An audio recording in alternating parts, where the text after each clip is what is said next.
Come with me early, before the sun is too high, because this is the hour I visit my bees. My family has kept hives on this hillside in Galilee for as long as anyone can remember, between the olive trees and the wild thyme, and in a moment I will open one and show you something the scriptures called the sweetness of the promised land itself.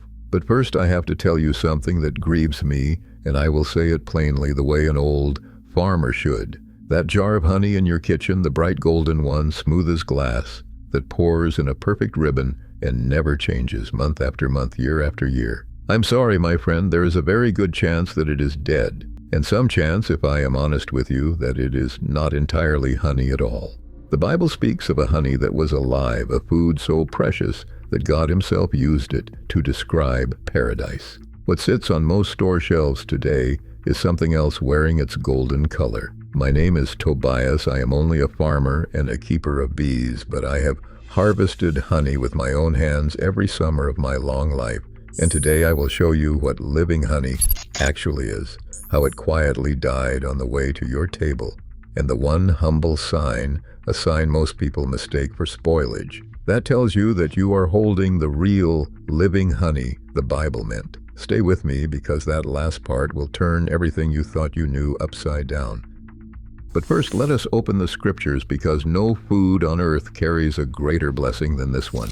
When God wanted to describe the promised land to Moses, to a people who were slaves in Egypt, he did not speak of gold or of palaces. He called it a land flowing with milk and honey. Think about that. Of everything he could have chosen, honey was the word for abundance itself, the taste of the promise. When the mighty Samson found a swarm of bees, he scooped the honey with his bare hands and made a riddle of it that men still repeat. Out of the strong came forth sweetness. When Jonathan, the son of King Saul, was faint from battle, he dipped the tip of his staff into a honeycomb, and the scripture says something wonderfully precise, that his eyes brightened. Any man who has worked a long harvest day and then eaten a spoon of real honey knows exactly what that verse means. John the Baptist lived in the wilderness on locusts and wild honey, and the Proverbs say it as simply as it can be said: "Eat honey, my son, for it is good." And I owe you one honest footnote, because in my village we do not pretend to know more than we do. Some scholars believe that in certain verses that word honey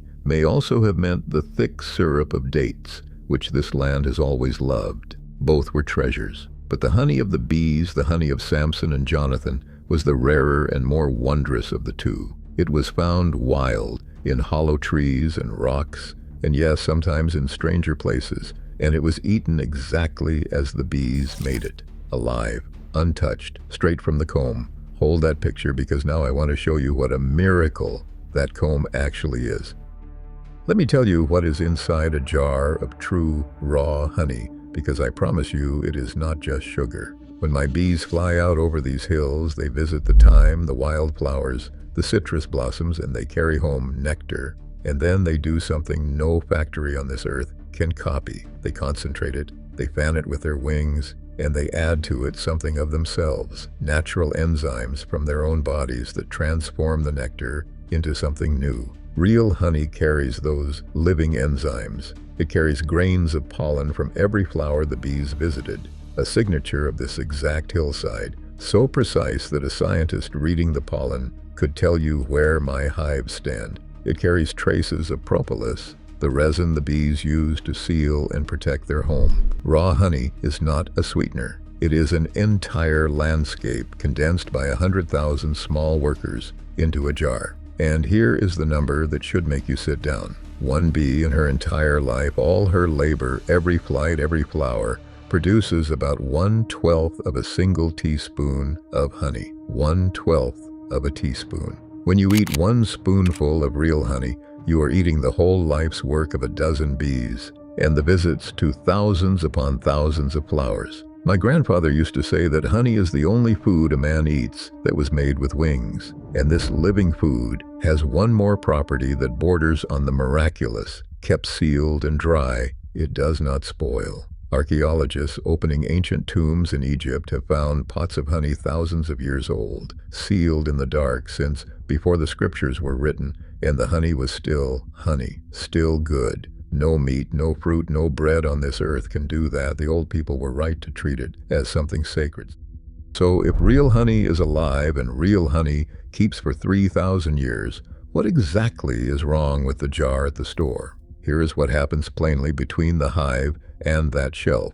First, most commercial honey is heated strongly, what the industry calls pasteurization. Now, with milk there are good reasons for such things, but honey does not need it. The heat is mostly for convenience. Hot honey flows fast through machines, fills bottles quickly, and stays liquid and pretty on the shelf for years. The trouble is that the fine living things in honey, those delicate enzymes the bees put there, are damaged by strong heat. What survives is the sugar. What fades is the life. Second, much of it is filtered so aggressively, pressed through filters so fine, that even the pollen is stripped out. And ask yourself, as I once had to, why would anyone go to the trouble of removing something as harmless and as natural as pollen?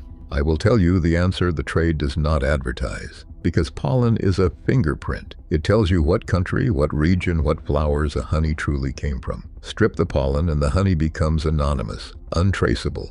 And that is exactly how some sellers want it.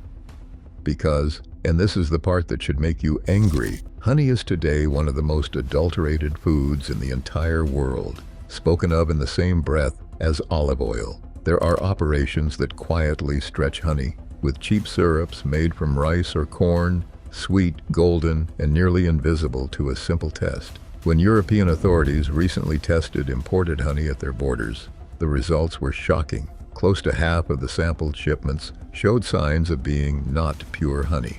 Half. So understand what that golden shelf really holds. Some of it is honest honey, heated into silence. And some of it, God forgive them, is syrup wearing honey's crown. The land flowing with milk and honey has become, in our time, a shelf flowing with sugar and doubt.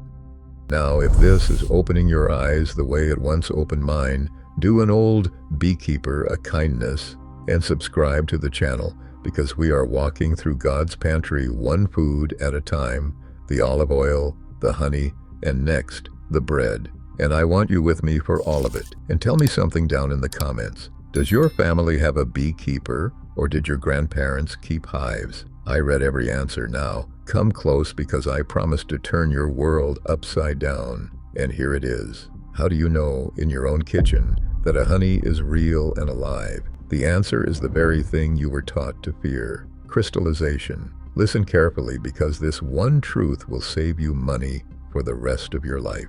When a jar of honey turns thick, cloudy, grainy, when it hardens and turns pale, and you need a spoon to dig it out, almost everyone believes it has gone bad. Families throw those jars away. They have thrown away, without knowing it, the most honest jars they ever owned. Because crystallization is not spoilage, it is nature. Real, raw honey is a dense treasure of natural sugars. And over time, those sugars want to settle into crystals, exactly as the honey in the comb will do in a cold winter. Different flowers crystallize at different speeds, some in weeks, some slowly over a year. But true living honey moves toward crystal as surely as water moves downhill. It is the honey's way of telling you it is real. And now think about that store jar that stays perfectly liquid, perfectly clear, year after year after year. Why does it never change? Because it has been heated and ultra-filtered into stillness, or because it is thinned with syrups that do not crystallize at all. Its perfection is the confession. Just as we learned with the olive oil, my friends, they taught you to want the smooth, the clear, the unchanging, and the smooth, clear, unchanging one is very often the dead one. The jar that goes cloudy and stiff in your cupboard is not failing you. It is being honey. And one more honest word, because you will find 100 kitchen tricks online, the water glass test, the flame test, the thumb test. I must tell you the truth, those tricks are folklore. A well-made counterfeit passes them easily. Do not trust a parlor trick with your family's food. Trust the crystal, trust the label, and trust the one thing better than both, which I will give you now. Here is how an old man from Galilee buys honey when he cannot eat his own. First, and above everything, find the person, not the brand. Nearly every town on earth has a beekeeper, a market stall, a neighbor with hives, and honey with a human face behind it is worth 10 of the anonymous kind. Second, read the label. You want the words raw, unpasteurized, unfiltered, and a single country, better yet a single region, named plainly. When you see the vague phrase, a blend of honeys from many lands, walk on by, because honey that will not tell you where it is from usually has a reason. Third, expect the crystal, and when it comes, smile. If you like it liquid, set the jar in a bowl of warm water, gentle as a bath, never boiling, never the microwave, and it will loosen without losing itself. And let me say the honest thing plainly, as I promised on this channel I always would. I will never tell you that honey is a medicine that cures disease, and you should turn your back on anyone who does. But I will tell you what is simply true, that real honey has been treasured for wounds and for soothing since the days of the ancients. So much so that even modern hospitals keep specially prepared medical honey among their dressings, and that there is a world of difference between a living food made by bees from 1,000 flowers and a heated syrup that merely shares its color. The Bible did not call this food the taste of the promised land by accident. God gave it freely through the smallest of his workers. Man learned to sell it dear and then learned to fake it. Our job is only to find the true jar again. So here is what I want you to do tonight. Go to your cupboard and look at your honey with new eyes. If it is stiff and cloudy and crystallized, you may just owe it an apology. And if it has stood liquid and unchanged since 2 summers ago, read its label and ask it politely where it is from. Then come down to the comments and tell me what you found and where in the world you are watching from, because from these hills of Galilee, it amazes me how far these words travel. Share this with the person in your family who buys the groceries before they throw away one more honest crystallized jar. And subscribe, because this journey through God's pantry is only beginning. You have seen the oil, now the honey. And next time I will show you the bread, because the wheat in your loaf today is not the wheat of the scriptures. And what was changed is a story every family deserves to hear. The old foods are still out there, honest and alive. Go and find your jar, and when the crystals come, remember an old beekeeper from Galilee and smile.